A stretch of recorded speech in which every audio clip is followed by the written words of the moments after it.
Listen to that storm. We got some thunder, which is appropriate because this episode happens in a haunted castle. Chapter 12, Chameleon. The first thing Fanchon did when she recovered was fetch the magic gourd Bink had told her about. This could be useful, she said. Wrap it in a great leaf from a blanket plant. Now we must plan the best route out of here, Trent said. I believe we are south of the chasm, so that will balk us if we go north, unless we remain on the coast. I don't think that is wise. Bink remembered his experience crossing the chasm at the other side. No, we don't want to stay on the beach, he agreed. The sorceress Iris had complicated things there, but there could be equivalent menaces here. Our alternative is to cut inland, Trent said. I am not familiar with this specific locale, but I believe Humphrey was building a castle due east of here. He completed it, Fanchon said. Fine, Bink said. You can change us into big birds, maybe rocks, and we'll carry you there. Trent shook his head negatively. This is not feasible. But you changed us before, and we helped you. We made the truce. We wouldn't drop you. Trent smiled. It is not a question of trust, Bink. I trust you. I have no question at all about your basic integrity. Or Fanchon's. But we are in a particular circumstance. Fancy the evil magician playing a call on the good magician, Fanchon said. What a scene that would make. No, you would be disappointed, Trent said. Humphrey and I have always gotten along well. We leave each other alone professionally. I should be happy to meet him again, but he would be obliged to convey the news of my return to Xanth to the king, and once he knew my general whereabouts, he would use his magic to keep track of me. Yes, I see the problem, she said. No sense tipping your hand to the enemy. But we could fly somewhere else. We can fly nowhere, Trent insisted. I cannot afford to advertise my presence in Xanth, and neither can you. That's right, Bink agreed. We're exiles, and the penalty for violating exile is death, Fanchon finished. I never thought... We're all in trouble. If you had forgotten such details 2 days ago, Trent observed wryly, we would not be here now. Fanchon looked unusually sober, as if there were some special significance to the remark. Oddly, the expression made her look less ugly than usual. Probably, Bink thought, he was merely getting used to her. What are we going to do? Bink asked. The whirlpool brought us in under the shield. We've already agreed that we can't go back that way. We can't stay here on the beach, and we can't let the citizens know we're back, even though we entered only by freak accident. We'll have to conceal our identities, Fanchon decided. There are places in Xanth where we would be unknown. That doesn't sound like much of a life, Bink said. Always in hiding. And if anyone asked the magician Humphrey where we were, who'd do that? Fanchon demanded. 1 year's service just to check up on someone in exile? That is our only present margin of security, Trent said. The fact that Humphrey will not bother to check without a potential fee. However, we can worry about such things after we escape the wilderness. Perhaps by then, some new avenues will have appeared. I can change you into unrecognizable forms, if necessary, and camouflage myself. It may all prove to be academic, because they might never make it through the wilderness, Bink thought. They traveled along the beach until they found a region of sparse forest and field that seemed less hazardous than the rest. They spaced themselves out somewhat whenever anything dangerous appeared, so that they would not all be caught together. The selection worked well enough. At first, the magic they encountered was largely innocuous, as if the concentration were all the beach. It was all at the beach.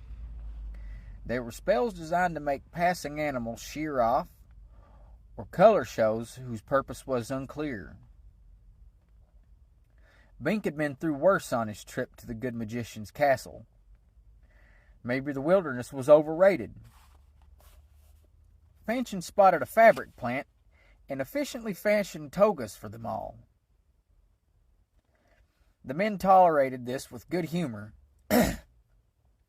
having become accustomed to nudity. Had Fanchon been a provocatively proportioned woman, there might have been more reason, and less desire, for bodily concealment. Still, Bink remembered how she had professed modesty in the prison pit so as to gain a private section in which to hide the bricks. She probably had her reasons this time, too. There were several patches of spell-cast coldness, and one of heat. The clothing would have helped protect against these, but they were easy to avoid. The assorted carnivorous trees were readily spotted and bypassed. Staying off attractive paths was second nature to them all now. One region was distinctly awkward, however. It was dry and sandy, with little apparent nutrient in the soil. Yet it was covered by luxuriant, waist-high, broad-leaved plants. The region seemed harmless. It seemed harmless, so they strode straight through the center. Then all three travelers felt a sudden and almost uncontrollable call of nature. They had to scatter, barely getting separated in time to perform. These were practical plants. Very practical plants, Brink abruptly realized.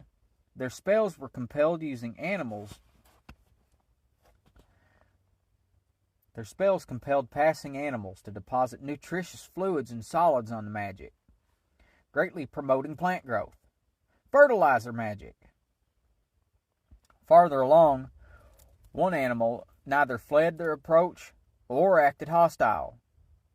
This was a knee-high, snuffling quadruped with a greatly extended snout. Trent drew his sword as it ambled toward them, but Fanchon stopped him. "I recognize that one," she said. "It's a magic sniffer." "It smells by magic?" Bink asked. "It smells magic," she said. "We used to use one on my folks' farm to sniff out magic herbs and things.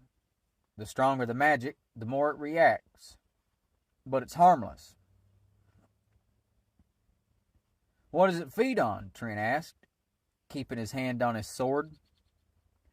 "Magic berries. Other magic doesn't seem to affect it one way or the other. It is just curious. It doesn't differentiate by type of spell, just intensity." They stood and watched. Fanchon was nearest to the sniffer, so it approached her first. It snorted, making a flute-like sound. "See, I have some magic. It likes me," she said. "What magic?" Pink wondered.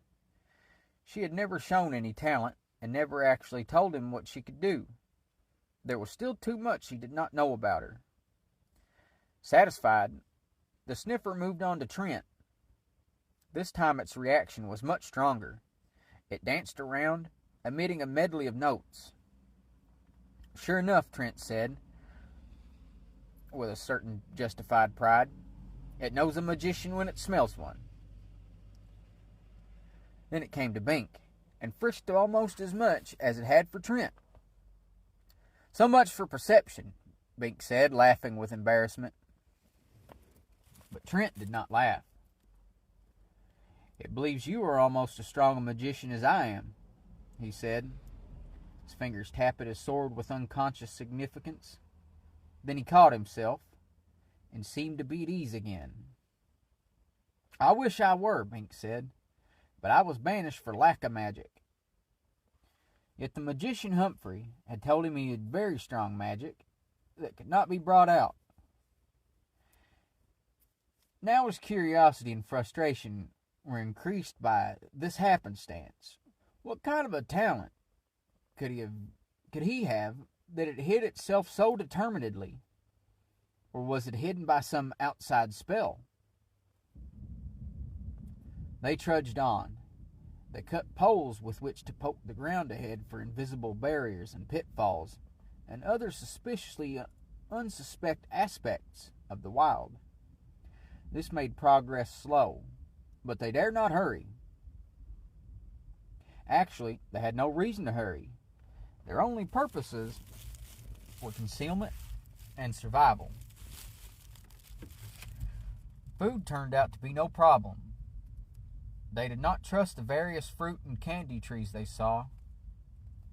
Some might be magic and serve the interests of their hosts rather than the interests of the consumers, though they looked similar to the crop trees.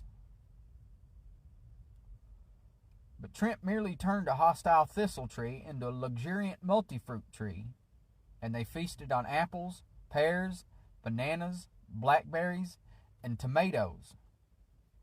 It reminded Bink how great was the power of a true magician, for Trent's talent really embraced that of food conjuration as a mere sub-talent. Properly exploited, the reach of his magic was enormous.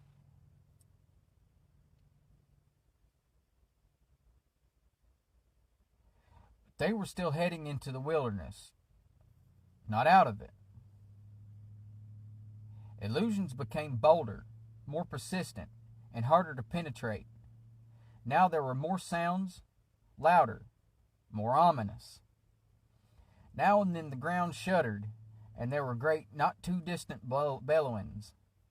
Trees leaned toward them, leaves twitching. I think, Fanchon said, we have not begun to appreciate the potency of this forest.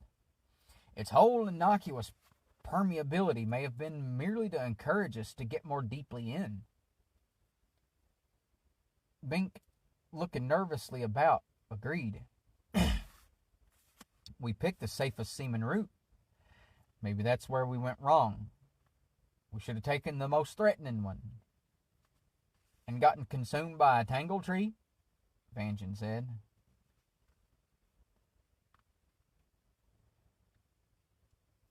Let's try going back, Bink suggested. Seeing their doubt, he added, just to test. They tried it. Almost immediately, the forest darkened and tightened. More trees appeared, blocking the way they had come. Were they illusions, or they had been invisible before? Bink was reminded of the one-way path he had walked from the good magician's castle, but this was more ominous. These were not nice trees. They were gnarled colossi bearing thorns and twitching vines. Branches crisscrossed one another, leaves sprouting to form new barriers, even as the trio watched. Thunder rumbled in the distance. No doubt it, Trent said. We failed to see the forest for the trees. I could transform any in our direct path, but if some started firing thorns at us, we would be in trouble regardless. Even if we wanted to go that way, Fanchon said, looking west, we'd never have time to retrace it all through all that resistance. Not before night. Night. That was the worst time for hostile magic. But the alternative is to go the way it wants us to go, Bink said, alarmed. That may be easy now, but it surely is not our best choice. Perhaps the wilderness does not know us well enough, Trent said with a grim smile. I do feel competent to handle most threats, so long as someone watches behind me and stands guard as asleep. Bink thought of the magician's powers of magic and swordplay, and he had to agree. The forest might be one giant spider web, but that spider might become a gnat unexpectedly. Maybe we should gamble that we can handle it, Bink said. At least we'll find out what it is. For the first time, he was glad to have the evil magician along. Yes, there is always that, Fanchon agreed sourly. Now that they had made the decision, progress became easier. The threatenings of the forest remained, but they assumed the aspect of the background warnings. As dusk came, the way opened out into a clearing, within which stood an old, run-down stone fortress. "Oh no," Fanchon exclaimed. "Not a haunted castle!" Thunder cracked behind them. A chill wind came up, cutting through their tunics. Bink shivered. "I think we spend the night here, or in the rain," he said. "Could you transform it into a harmless cottage?" "My talent applies only to living things," Trent said. "That excludes buildings and storms." Glowing eyes appeared in the forest behind them. "If those things rush us," Fanchon said, "you could only transform a couple before they were on us, since you can't zap them from a distance." "And not at night," Trent said. "Remember, I have to see my subject too. All things considered, I think we had better oblige the local powers that be and enter the castle carefully, and once inside we should sleep in shifts. It is likely to be a difficult night." Bink shuddered. The last place he wanted to spend the night was here, but he realized they had come far too deeply into the trap to extricate themselves readily. There was powerful magic here, the magic of an entire region, too much to fight directly now. So they yielded, goaded by the looming storm. The ramparts were tall, but covered by moss and clinging vines. The drawbridge was down, its once stout timbers rotting in place. Yet there was an ancient, lingering, rugged magnificence about it. "This castle has style," Trent observed. They tapped the planks, locating a reasonably solid section on which to cross. The moat was overgrown with weeds. Its water was stagnant. "Shame to see a good castle get run down," Trent said. "It is obviously deserted and has been for decades. Or centuries," Bink added. "Why would a forest herd us into a derelict edifice?" Fanchon asked. "Even if something really horrible lurks here, what would our deaths profit the forest?" I mean, who uses the word derelict edifice? Anyway.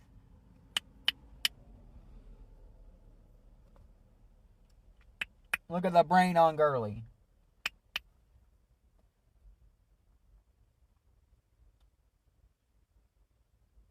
"Even if something really horrible lurks here, what would our deaths profit the forest?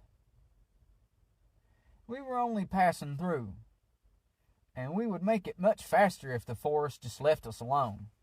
We intend it no harm." "There's always a rationale," Trent said. "Magic does not focus without purpose." They approached the front portcullis as the storm broke. That encouraged them to step inside, though the interior was almost black. Maybe we can find a torch, Fanchon said. Feel along the walls. Usually, a castle will have something near the entrance.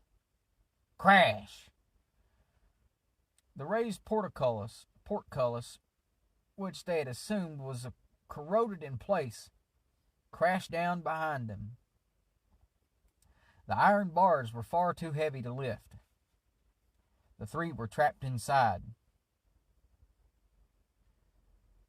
The jaws closed, Trent remarked, not seeming perturbed.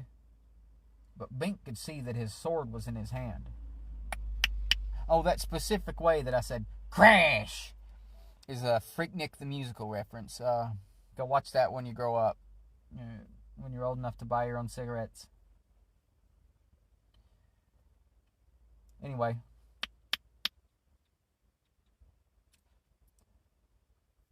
But Bink could see that his sword was in his hand.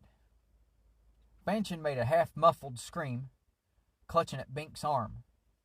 He looked ahead and saw a ghost. There was no question about it. The thing was a humped white sheet with dead black eye holes. It made a mouthless moan. Trent's sword whistled as he stepped forward. The blade sliced through the sheet with no visible effect. The ghost floated away through a wall. This castle is haunted, no question, Trent said, matter-of-factly. If you believed that, you wouldn't be so calm, Fanchon said accusingly. On the contrary, it is physical menaces I fear, Trent replied. The thing to remember about ghosts is that they have no concrete manifestation, and lack also the ability to shades to animate living creatures. Therefore, they cannot directly affect ordinary people. They act only through the fear they inspire. So it is merely necessary to have no fear. In addition, this particular ghost was surprised to see us as we were to see it. It was probably merely investigating the fall of the portcullis. It certainly meant no harm. It was obvious that Trent was not afraid.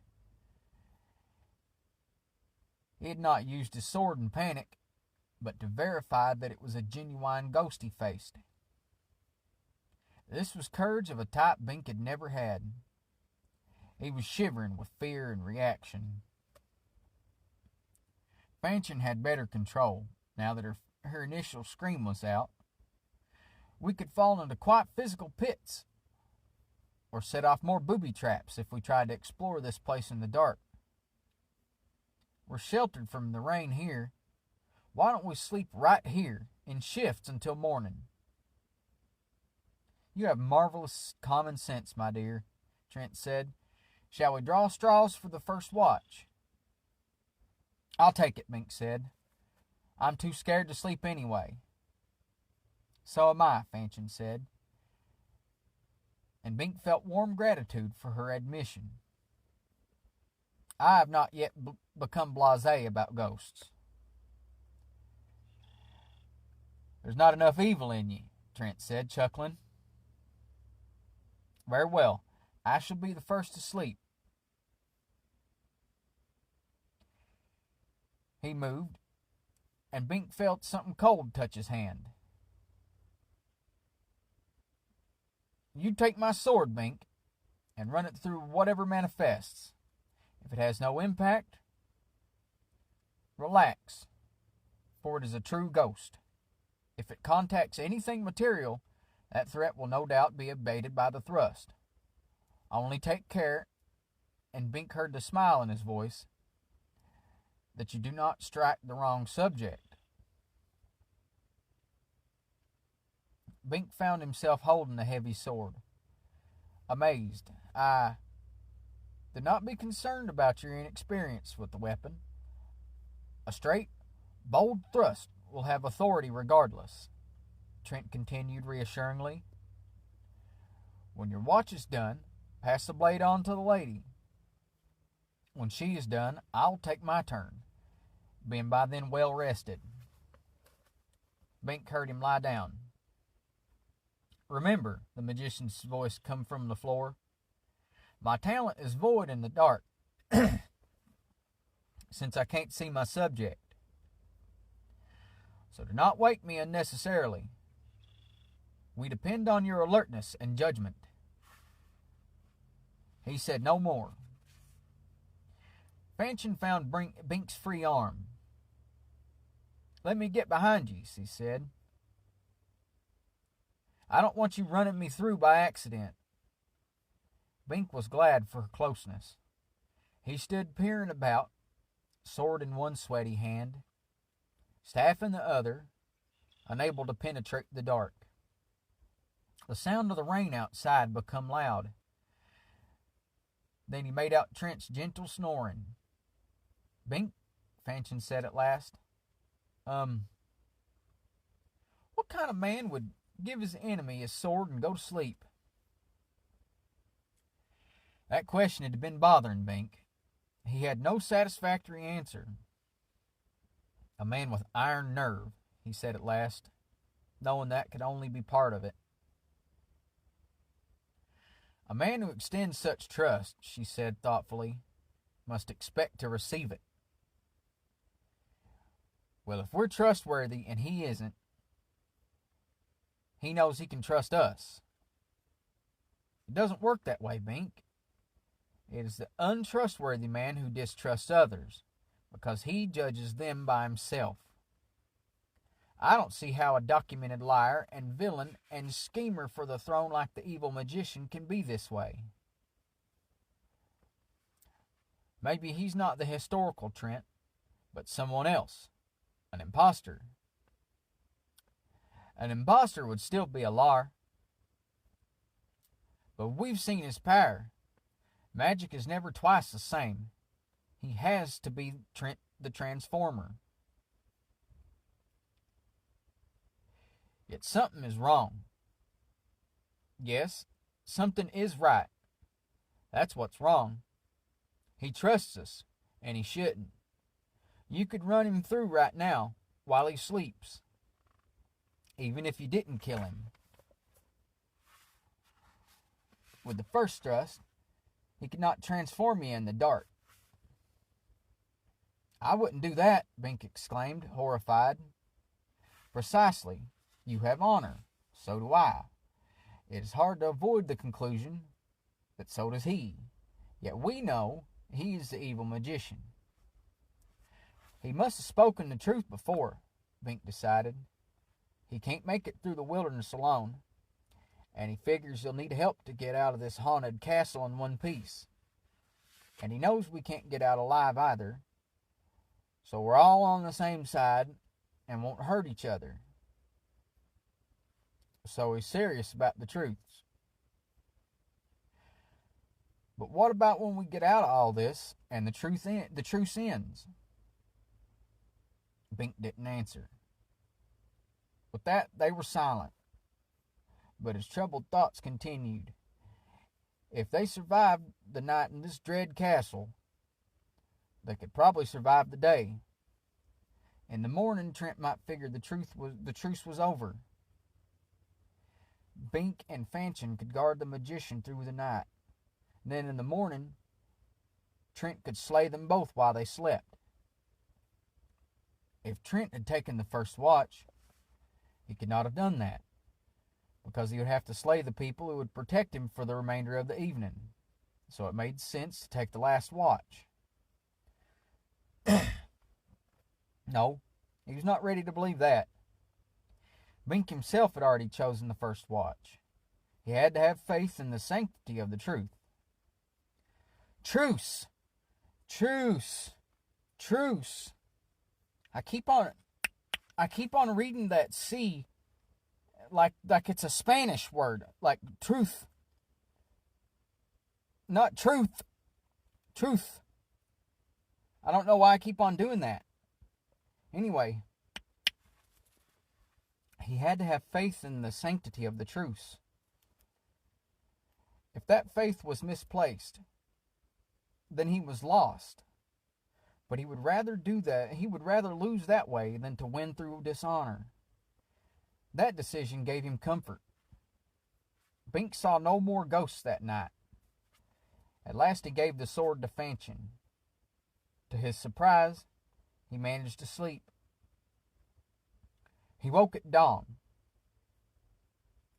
Fanchon was asleep beside him, looking less ugly than he recalled. In fact, not really homely at all. He certainly was acclimatizing. Would it ever come to the point where Trent seemed noble and Fanchon beautiful?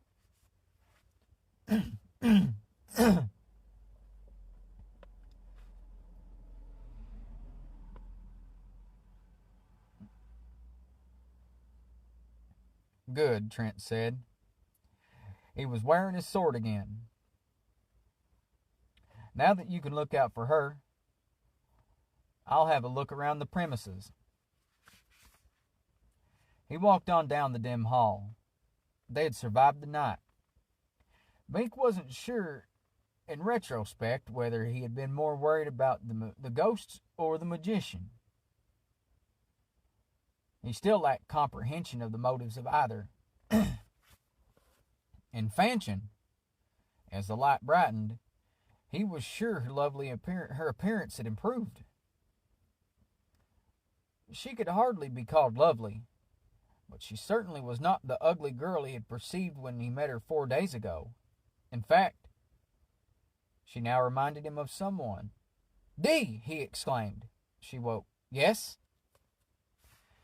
Her response amazed him as much as the vague resemblance. He had called her Dee, but Dee was elsewhere in Xanth. Why, then, had she answered to that name as if it were her own? I just thought you... She sat up. "You're right, of course, Bink. I knew I couldn't conceal it much longer." "You mean you actually are..." "I am Chameleon," she said. Now he was totally confused. That was only a code word we used to alert, an omen. "I am Fanchon Ugly," she said, "and Dee Average, and Win Beautiful. I change a little every day, completing the circle in the course of a month. A lunar month. It's the female cycle, you know." Now he remembered how Dee, too, had reminded him of someone. "But Win was stupid. You..." "My intelligence varies inversely," she explained. "That is the other facet of my curse. I range from ugly intelligence to lovely idiocy. I've been looking for a spell to turn me normal." "A spell for Chameleon," he said musingly. "What an astonishing enchantment." Yet it had to be true, for he'd almost caught the similarity when he met Dee. So close to where he had lost Win, and now he had seen Fanchon change day by day. Chameleon, she had no magic talent. She was magic, like the centaurs or dragons. "But why did you follow me into exile?" "Magic doesn't work outside Xanth. Humphrey told me I would gradually center on my normal state if I went to Mundania. I would be Dee, permanently, completely average. That seemed my best choice." "But you said you followed me." "I did. You were kind to Win. My mind may change, but my memory doesn't. You saved her from the Gap Dragon at great peril to yourself, and you didn't take advantage of her when she, you know." Bink remembered the beautiful girl's willingness to disrobe. She had been too stupid to think through the likely consequence of her offer, but Dee and Fanchon later would have understood. "And now I know you tried to help Dee also. I shouldn't have cut you off then, but we weren't as smart then as later, and we didn't know you as well. She broke off. It doesn't matter. But it did matter. She was not one, but 3 of the girls he had known.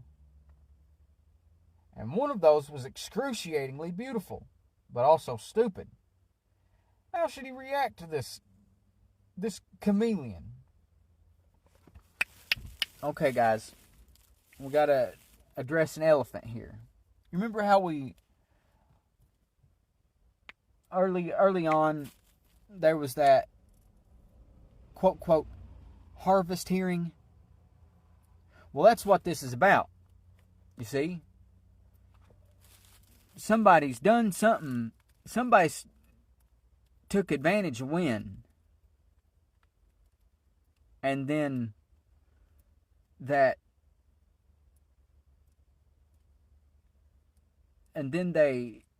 when she transformed, she raised protests. She brought up charges about it. And see here, the thing is, if this is part of her cycle, this is a cycle that she goes through in her village, then what do we have to think about that feller that Bink stayed the night with, that he attended the hearing for? Do you see what I'm saying? The way that thing works is one of them was the victim and one of them was the accuser, or something like that, or another.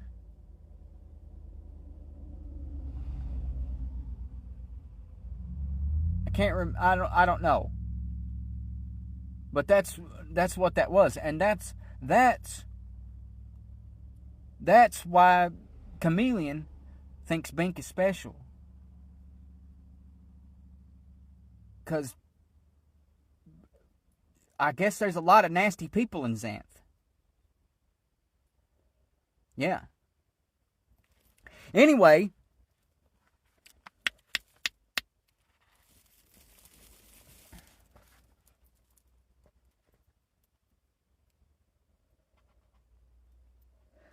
the concept of the chameleon. Again, the magic lizard that changed its color and shape at will, mimicking other creatures.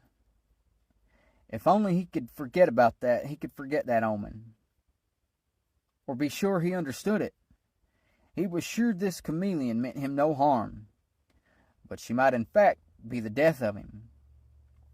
Her magic was involuntary, but it dominated her life. See, you remember early in the book when he met that lizard thing, and it keeps on, that was foreshadowing. I guess Pierce had like a thing about like meta stuff, but this is a long time ago. It's not like that's. It's not like tired tropes. He's inventing this. You got to remember this book. This book came out. When is it copyrighted?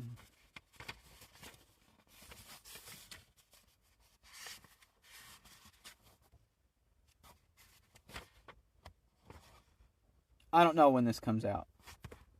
It's a long time ago.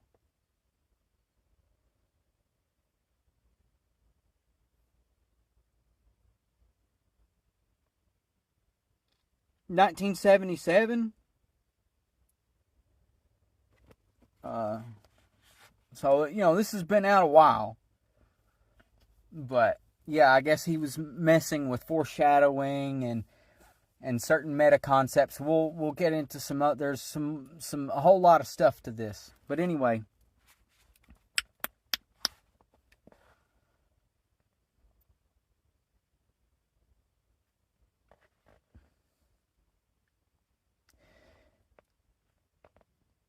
he was sure this chameleon meant him no harm, but she might in fact be the death of him.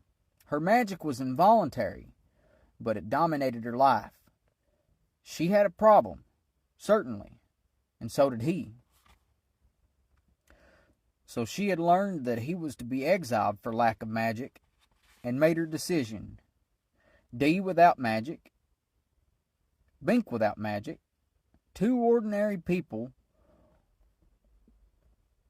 with a common memory of the land of magic, perhaps the only thing to sustain them in drear mundania.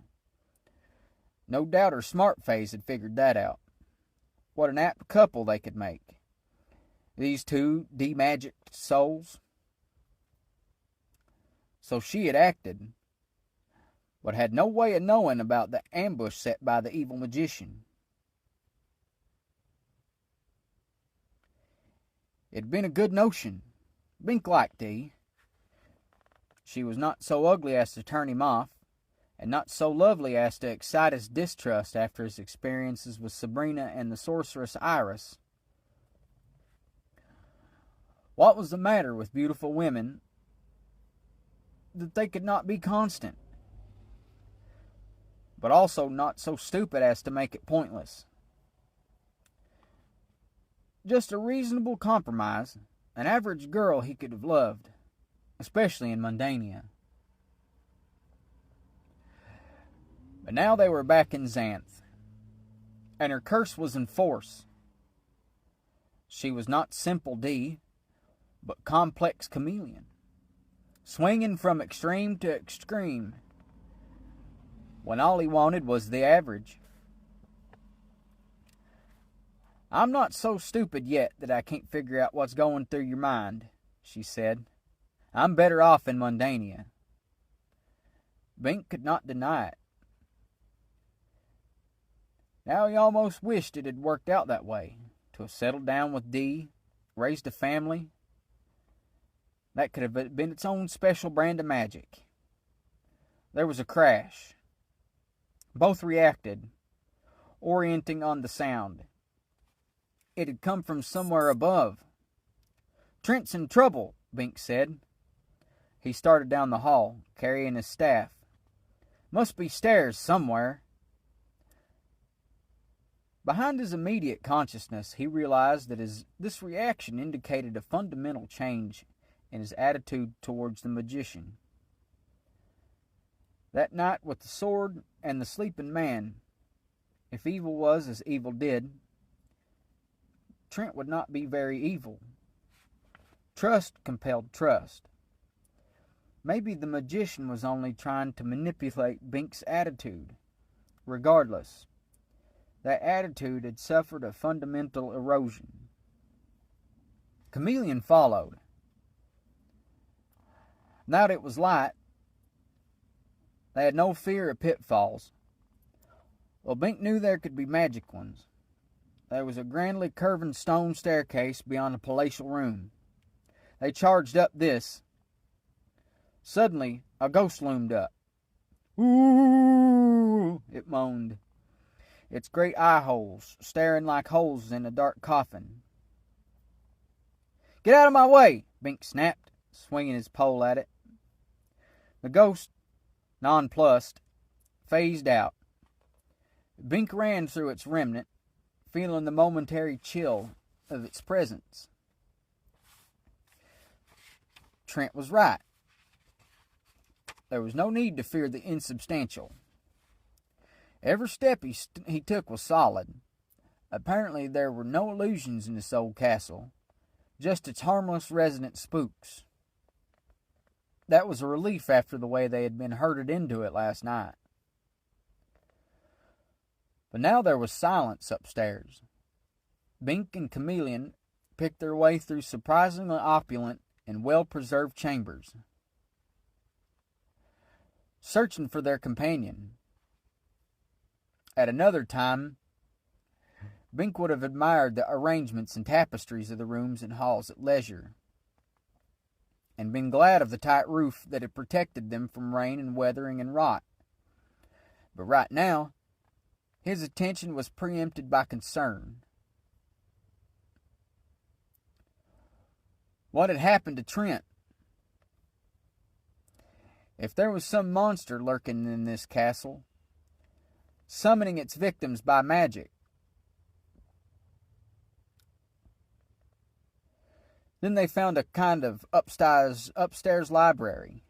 Fat old books and coiled scrolls were filed on shelves along the walls.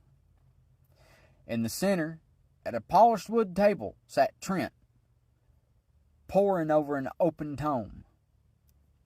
Oh, and that's pouring without the U. Pouring.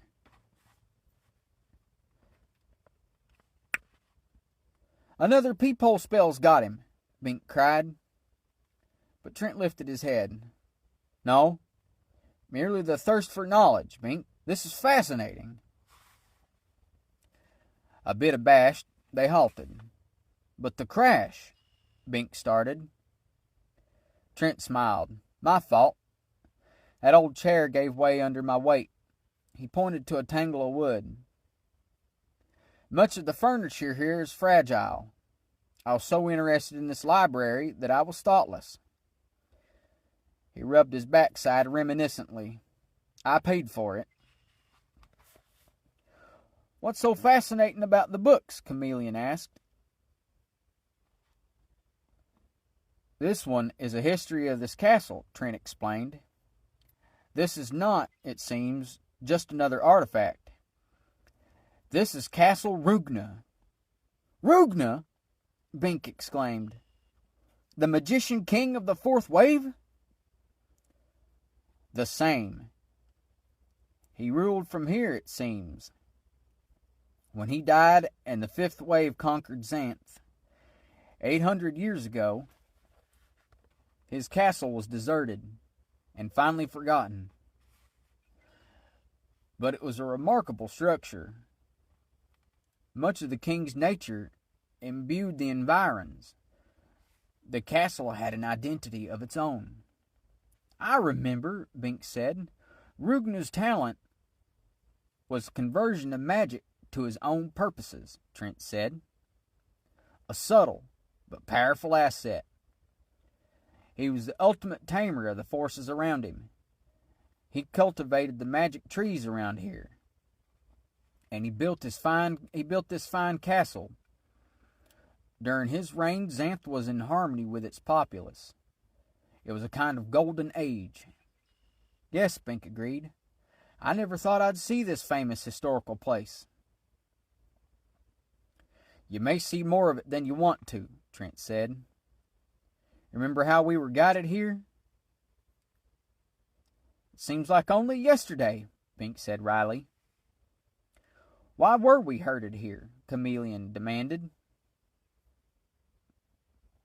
Trent glanced at her, his gaze lingering. I believe this locale behooves you, Fanchon.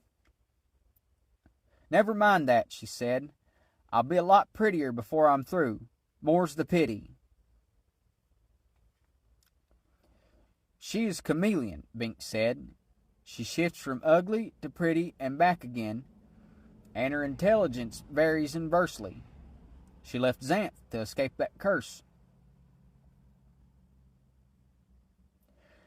I would not regard that as a curse, the magician commented.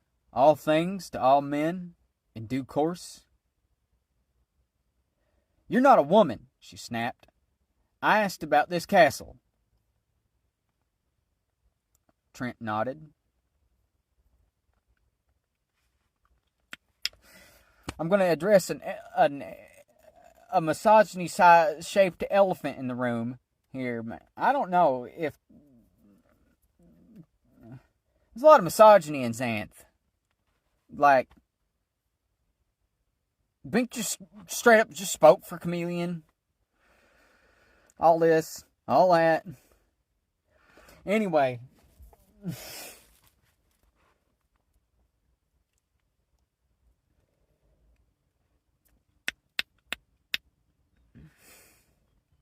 Trent nodded. Well, this castle requires a new resident, a magician. It is very selective, which is one reason it is lain dormant for so many centuries. It wants to restore the years of its glory. Therefore, it must support a new king of Xanth. And you're a magician, Bink exclaimed. So when you came near, everything shoved you this way. So it would seem. There was no malign intent, merely an overwhelming need. A need for Castle Rugna, and a need for Xanth. to make this land again what it could be. A truly organized and excellent kingdom. But you're not king, Chameleon said. Not yet. There was a very positive quality to the statement. Mink and Chameleon looked at each other in developing comprehension. So the evil magician had reverted to form, assuming he had ever changed his form. They had discussed his human qualities, his seeming nobility, and been deceived. He had planned to invade Xanth, and now... Not ever, she flared. The people would never tolerate a criminal like you. They haven't forgotten. So you do have prior knowledge of my reputation, Trent said mildly. I had understood you to say you had not heard of me. He shrugged. However, the good citizens of Xanth may not have much choice. It would not be the first time a criminal has occupied a throne, he continued calmly. With the powers of this castle, which are formidable, added to mine, I may not need an army. We'll stop you, Chameleon said grimly.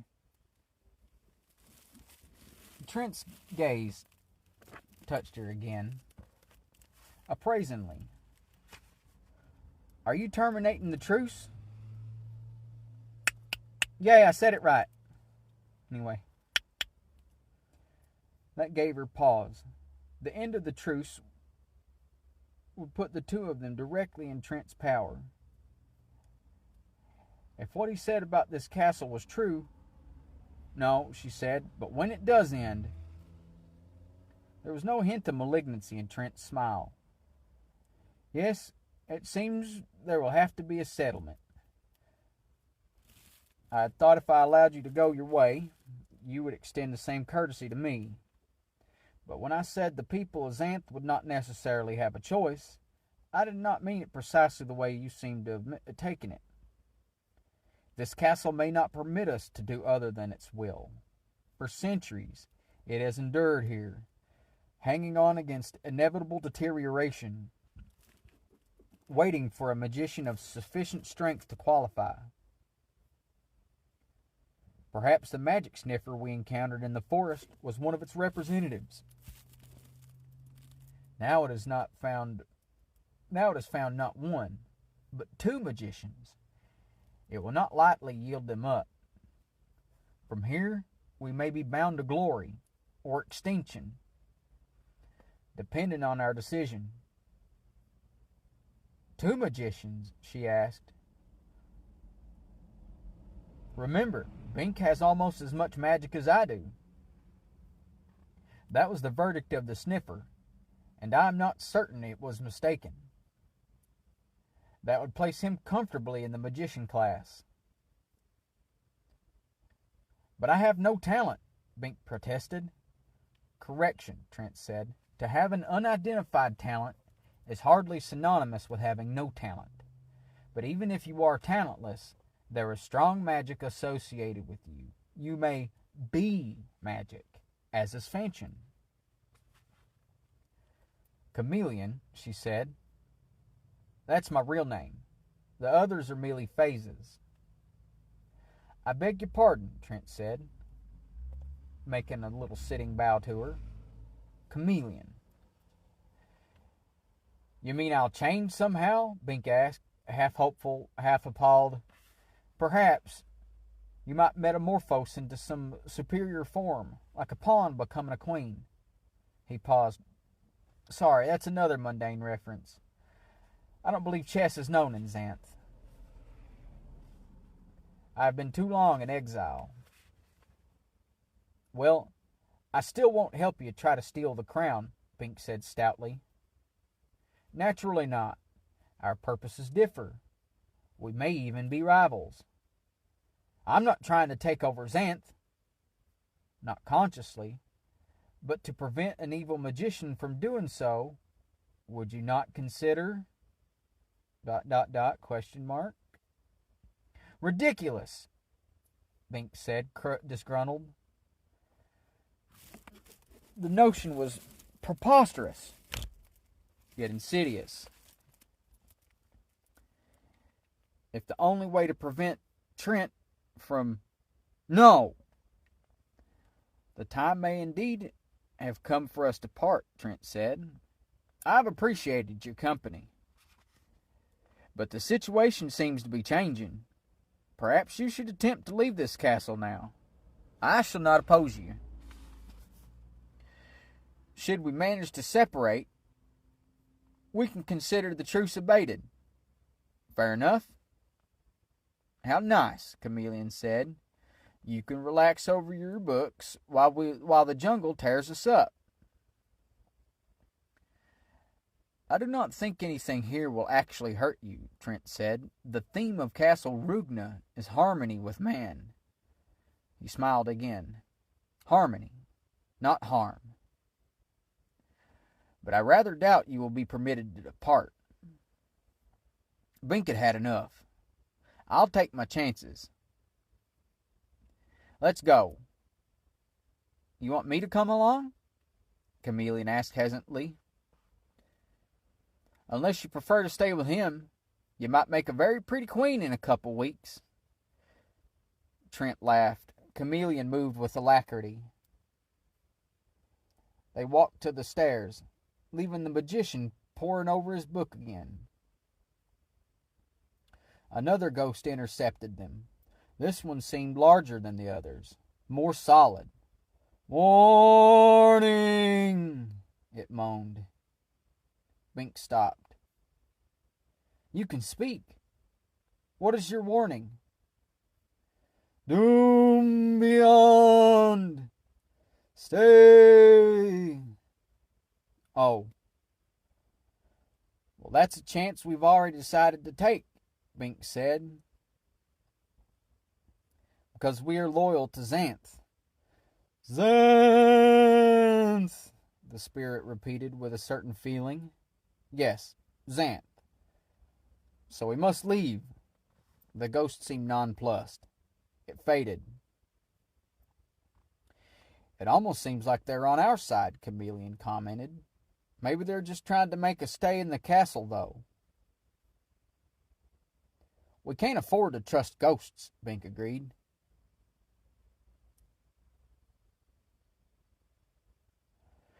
They could not exit through the front gate because the portcullis was firm and they did not understand the mechanism for lifting it. They poked through the downstairs rooms, searching for an alternate exit. Bink opened one promising door and slammed it shut as a host of leather-winged, long-toothed creatures stirred. They looked like vampire bats. He cracked the next open more carefully, and a questing rope twined out, more than casually reminiscent of the tree vines. Maybe the cellar, Chameleon suggested, spying the stairs leading down. They tried it, but at the foot, huge, baleful rats scurried into place, and they were facing, not fleeing, the intruders. The beasts looked too hungry, too confident. They surely had magic to trap any prey that entered their territory. Bink poked his staff to the nearest, experimentally. Scat! He exclaimed. But the rats leaped onto the pole, climbing up towards Bink's hands. He shook it. But the creature clung, and another jumped to the staff. He thunked it against the stone floor, hard. But still they hung on, and still they climbed. That must be their magic, the ability to cling. Bink, above! Chameleon cried. There was a chittering overhead. More rats were crowding the beams, bracing themselves to leap. Bink threw the staff away and backed hastily up the stairs, holding on to Chameleon for support until he could get turned around. The rats did not follow. This castle is really organized, Bink said as they emerged on the main floor. I don't think it intends to let us go peacefully. But we've got to try. Maybe a window. But there were no windows on the ground floor. The outer wall had been built to withstand siege. No point in jumping from an upper turret. Someone would surely break a bone. They moved on and found themselves in the kitchen area. Here there was a back exit, normally used for supplies, garbage, and servants. They slipped out and faced a small bridge across the moat, an ideal escape route. But there was motion on the bridge already. Snakes were emerging from the rotten planking. Not healthy, normal reptiles, but tattered, discolored things whose bones showed through oozing gaps in the sagging flesh.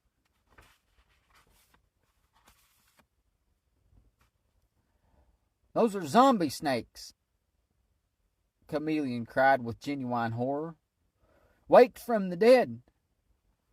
"It figures," Binks said grimly. "This whole castle was waked from the dead. Rats can thrive anywhere. But the other creatures died out when the castle died. Or maybe they came here to die now. But zombies aren't as strong as real living things. We can probably handle them with our staves." But he had lost his own staff in the cellar. Now he smelled the stench of corruption, worse than that of the harpy. Waves of it rose from the festering snakes and the putrescent moat. Binks' stomach made an exploratory heave. He had seldom encountered genuine, far-advanced decay. Usually either creatures were living or their bones were fairly neat and clean. The stages in between, of spoilage and maggot infestation and disintegration, were a part of the cycle of life and death he had chosen not to inspect closely. Hitherto. "I don't want to try that bridge," Chameleon said. "We'd fall through, and there are zombie crocs in the water." So there were. Big reptiles threshing the slimy surface with leather-covered bones. Their worm-eaten eyes gazing up. "Maybe a boat," Binks said. "Or a raft." Even if it weren't rotten and filled with zombie bugs, it would... Well, look across the water. He looked. Now came worst of all. Walking jerkily along the far bank of the moat. Human zombies. Some mummified. Others hardly more than animate skeletons. Bink watched the awful things for a long moment, fascinated by their very grotesqueness. Fragments of wrappings and decayed flesh dropped from them. Some dribbled caked dirt left from their over-hasty emergence from their unquiet graves. It was a parade of putrefaction. He thought of fighting that motley army, hacking apart already destroyed bodies, feeling their rotting, vermin-riddled flesh on his hands, wrestling with those ghastly animations, saturated with the cloying stink of it all. What loathsome diseases did they bear? What gangrenous embraces would they bestow on him as they fell apart? What possible attack would make these moldering dead lie down again? The spell-driven things were closing in, coming across the ragged bridge. Surely this was even worse for the zombies, for they could not voluntarily arouse themselves.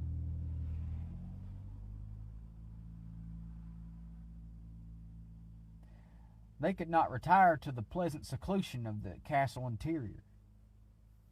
To be pressed into service in this state, instead of remaining in the bliss of oblivion. "I don't think I'm ready to leave yet," Binks said. "No," Chameleon agreed, her face somewhat green. "Not this way." And the zombies halted. giving Bink and Chameleon time to re-enter Castle Rugna. Well, thank you. Thank you, guys. Hope you enjoyed my funny voices there and whatnot. Did you check out that last motor noise that went by? There's a young fella that drives an S10. And he's always a gunning it. And I don't know whether he just don't know how to drive normal or what. Or he's being obnoxious. He just went by with a trailer. Driving like a normal person. So now I know when he's gunning his... I never know if he thinks he's hot rodding it coming around my curves or not. Gunning his motor. Because they're really nicely banked. These curves are really nicely banked around here. And yeah, I think he's just a gunning it. I don't know. Maybe he thinks he's hot rodding. But he just had a trailer and he went by normal. So he can drive normal. Yeah, I didn't know whether his truck has a fuel system problem. He thinks he's hot rodding. Or he's being obnoxious. So, yeah. We know it's not the first one. Maybe he just thinks he's hot rodding.